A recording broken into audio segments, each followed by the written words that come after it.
Hey,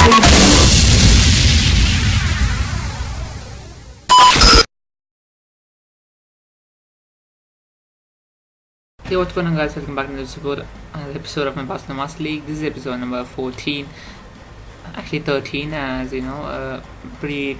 My 11th episode got corrupted, so there you go. And you could see here that we have reached the January transfer window. Yes, it's good news, guys. We are in the January transfer window for the year 2016, so hoping to sign some players on loan. Probably I'll be needing a new right back, actually, for to cover up Dani Alves when he's out of energy. And there you go. And you could see the first match in the episode is going to be against Malaga, and you could see that Van Persie will be starting, who we loaned out to Malaga for 6 months. And I have pretty much the strongest starting 11 here, and hoping to get a win, because Malaga, we have beat them. Actually, didn't we beat them in the season opener? Actually not, we drew actually, and hope not to draw again. And we are playing away this time, so hoping to get a win, because our team is strong enough to do that. But the first side came to Malaga here in the 7th minute, when Van Persie took a shot, and what a beautiful save it was by Bravo. Van Persie already started creating some problems against our old team. I thought he's playing against his former team. Actually, he's on loan, so he's going to come back to Barcelona. Why do you need to take the pressure, man? Chill, and play not your best game. Just help Barcelona win. Kidding, guys. I'll need Van Persie to develop here. He's an old person, actually. In football terms, 30 plus is considered as old, so there you go. Not to be offensive to the legends who are playing out there, who are old enough to be playing a beautiful game, that's football. And there you go. And you can see that from the resulting corner here, we cleared it out, and highlight is over. But you could see that in the 18th minute here, they tried to score their first goal through Dimitar Berbatov, one of the legends there. Well, ex-United Fulham man, I hope so. No, I'm pretty much sure Fulham and Man United, but I know what all other teams he played for. And there you go.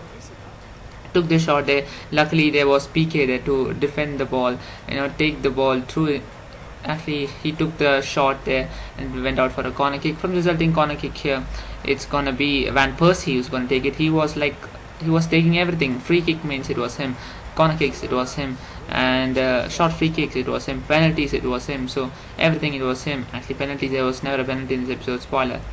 Not a spoiler. There was never a penalty in this game.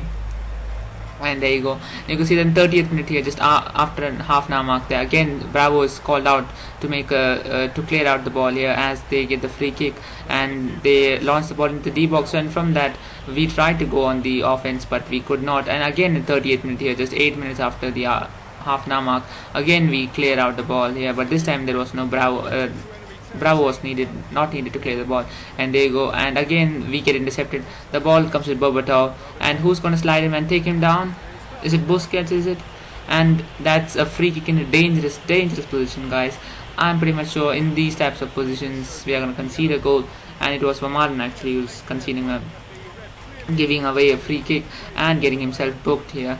And it was a bad tackle. Of course it was a foul, and if he was the last man by pretty now, he must have gotten a red card there. So luckily this was just a yellow. And who was going to take it? Of course Van Persie. Is he going to score? Well, what do you know? What do you know, guys?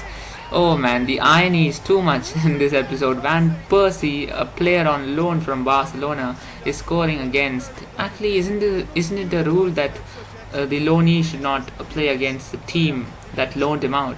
Isn't that the rule? I'm not pretty much sure. Is it only for the Premier League? I don't know. Leave it down in the comments below and enlighten me. And replay of the free kick here, no chance for Bravo. I didn't know what I was doing there, because I could have made the wall jump and prevented that from going in. But first I didn't know. I forgot the controls on how to make the wall jump, and I was like, which button do I use to make the wall jump? And before that, Van Persie, he already took the shot, and he already took the free kick, and that was 1-0 to Malaga. And that's how the score is going to be going the second half. Though we had more possession, but we had 0 shots on target, guys. That's not good news. And you could see in the 47 minutes, just 2 minutes after the restart here of the second half, Dani Alves with a beautiful interception here, goes down the right flank, tries to swing in across here, and he finds Luis Suarez, and what a goal, guys. Suarez, actually in real life it's Dani Alves and Messi who's pairing up nicely, but in this game I'm pairing up with everyone nicely, and the players are gelled together. And there you go. It's a beautiful interception by Dani Alves. It is of course not a foul, so the play didn't didn't complain. Of course, he knew that it was not a foul. It was a brilliant tackle, and it was a beautiful cross here. And Suarez with a volley there. And I know what the keeper was doing. Volley? Header, I'm sorry. Header there into the back of the net, and that's 1-1. Was it Kameni who was on goal? I'm pretty much sure it was Kameni, not Ochawa. And it was just a beautiful header. What was the keeper doing there? It's just right at him, and he's just letting it go into the back of the net. 1-1. Okay, I'm happy that we scored the goal because it was, building up the pressure here, and you could see that Messi went on a solo run there, took a shot, unlucky to hit the side netting, guys, unlucky to hit the side netting. Beautiful run by Messi there, roulette actually you could say, half roulette, whatever you call it. Took the shot with the weaker right foot here. You could see him analyzing the players there, and how to go on dribble run, put 2-3 players to ground, and that's what he did, but unlucky to hit the side netting there, and it's a goal kick, and the score remains 1-1. You could see that Messi was frustrated, you could say, inside. Was not just showing it, that's all. You could see in the 67th minute here another defensive error. As always, we always can do defensive errors, and this time it was number 10 who's trying to swing in a cross in, but decided to go alone. We tackle the ball, comes back to him, and again another foul, and this time it's Vermaelen who's giving away the red card. Is it Vermaelen? Is it Vermaelen? Yes, of course it's Vermaelen. Why not? Vermaelen just give away red card. We are already in a tense position there, and he's giving away red card, and he gets himself booked, gets sent off. Very good. And who's going to take the free kick again? It's going to be Van Persie. Is he going to score for the second time like Messi did against Sevilla in the Super Cup? Let's just find out. You could see the replay of the foul here. 100% foul. It was my mistake, just sliding on with Vermaelen into the player, and I didn't know it was Vermaelen. First, for a moment, I thought it was PK, and he just conceded a yellow card, so it's okay. But finally, then only I thought that it was Vermaelen, and that's a red card. And as I asked you, will Van Persie score for the second time like Messi did? Of course he will. Why wouldn't he? Against his former side. And look at how he's celebrating. What the hell? They need to reprogram the scoring for the players who are facing their former team. He's just a player on loan. Why didn't he celebrate against Barcelona? And even I don't know what I was doing. I don't know what Bravo was doing. He should have saved that. And I didn't know what I made the wall jump. I don't know why I didn't jump, or I might have forgot. And again Dani Alves down the right flank again to Suarez, but this time Suarez volleyed it, and it went out for a goal kick there, just wide, and the score remains 2-1 to Malaga. So we need to hit fast and counter-attack fast to salvage a point from this match, because Malaga were playing brilliantly, guys, just brilliant. We had no chance here. In the 85th minute we got on the chance to take the lead, the equalize here, but the headers cleared out. Comes to Dani Alves, who gets intercepted. They go on the attack, and we actually intercept the pass there, and you could see that in the 89th minute here we would salvage a point, because the initial shot from Suarez was blocked, but this shot from Neymar had no blocking, no saving from any of the players of the Malaga team, and that's 2-2, guys. We salvage a point, and I'm pretty much happy not to get a win. What the hell? Sad not to get the win, but happy that we would not go home empty-handed, but instead take a point of this, which will be valuable coming to the end of the season. Actually, Messi was the one who gave a beautiful through ball to Suarez. Suarez took a heavy additional touch. I know what he was doing there, why he didn't take the shot. Kameni with a weak save, actually parrying it straight to Neymar. Neymar goes around there. He tackles, shrugs off a tackle and takes shot. It's beautiful. And the final chance of the game here came in the 93rd minute, actually 4 minutes of added time. We had a chance to win it with Neymar there, but what did Neymar do? Of course, fluffed the shot. And actually he didn't fluff the shot, he took the shot correctly, but it's Albentosa, the defender. Beautiful through ball again. Messi has been playing exceptionally well past few episodes here. Neymar with a good touch here, but I took the shot early with Neymar. I should have cut inside and took the shot. It could have been a winner from Neymar, and I would have praised him a lot. But we had one more chance, and this was the corner kick. Will we score in the corner kick? Because I have a bad record against corner, and it's an easy save for Kameni, and that's how the match is going to finish, guys. We just salvage a point from this match. It's not good enough in Barcelona's level, because Barcelona is a team that is supposed to win matches. Yes, of course we'll have our ups and downs, but this was a must-win match for us, because Real Madrid is going to win, and I'm pretty much sure they'll win the match they had, and they'll go 6 points ahead of us, leapfrog us in the La Liga table, and that's not good because we have a Champions League match actually.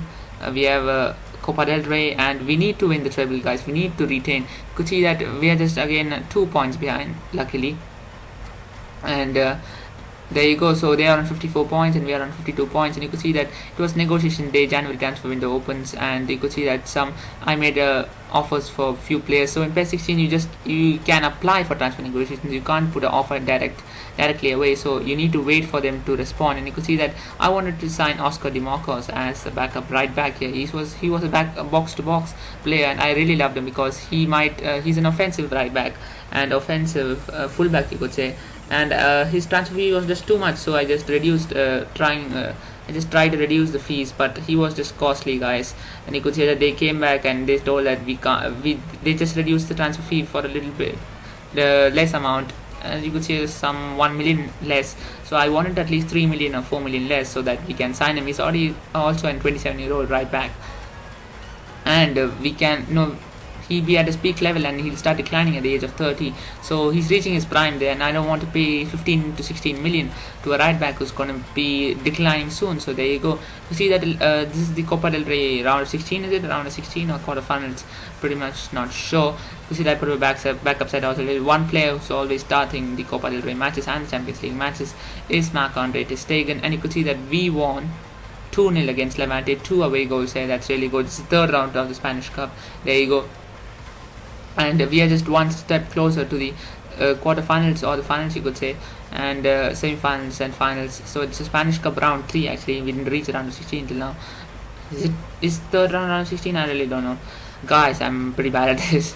Anyways, you could see that numerous amounts of transfer negotiations came, and I put an offer for Schneiderlin, I put an offer for Verratti, and when I counted the offer for Oscar Di Marcos, they directly away rejected. And same with Luis Gustavo. I needed a backup CDM, and Wolfsburg directly cut us out and saying that the player is too valuable for us and we just can't let him go. So I'm going to stop pursuing for Luis Gustavo. So I went on for Marco Verratti, a beautiful midget but a beautiful player, guys. He's a build-up player. He can sit in the deep line and take the pressure, and he can attack well too. But looking at the stats between Verratti and Schneiderlin, Verratti was pretty much costly. He was 3 years younger, but and he has a potential to grow. But I went in on Schneiderlin because when Verratti comes in, I just can't leave him out of the starting 11 because he's such a good player.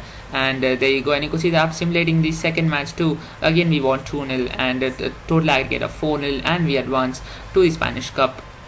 We advance in the Copa del Rey, and there you go. And you could see that additional money for winning the matches and progressing, and you could see that World Player of the Year tournament being announced, pretty much the Ballon d'Or, is it? And of course it's Lionel Messi who's going to win it, and I'm just fast forwarding it. It was just talking and facing the trophy there.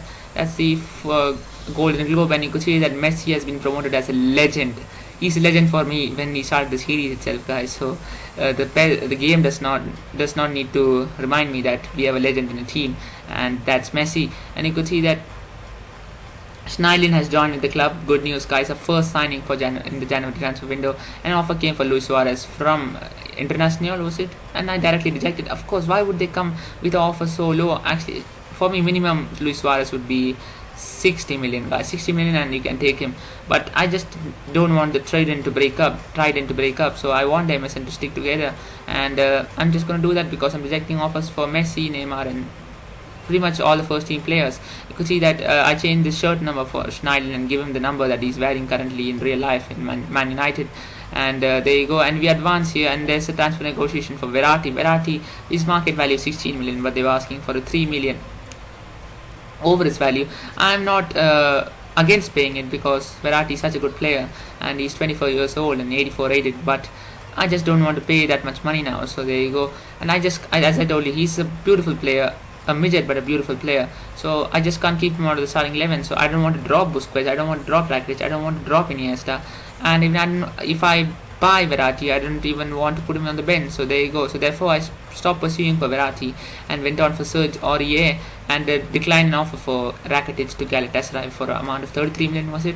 And you could see his worth here. Rakitic is a really good player, and I put an offer for two PSG players here. If you have noticed it, it was for Serge Aurier on loan, and I wanted to buy Adrien Rabiot. As you know, Rabiot is a very young player, and in FIFA also he grows really good, and you could see that. And the offer for Iniesta and Messi has come in. As I told you, I didn't want to sell any of my first team players for only a 40 million bid from Benfica, and I was like, seriously, Benfica, only 40 million for a legend? That too, even the game has recognized him as a legend, world player of the year for the fifth time, and you're just going to give me 40 million? Piss off, mate.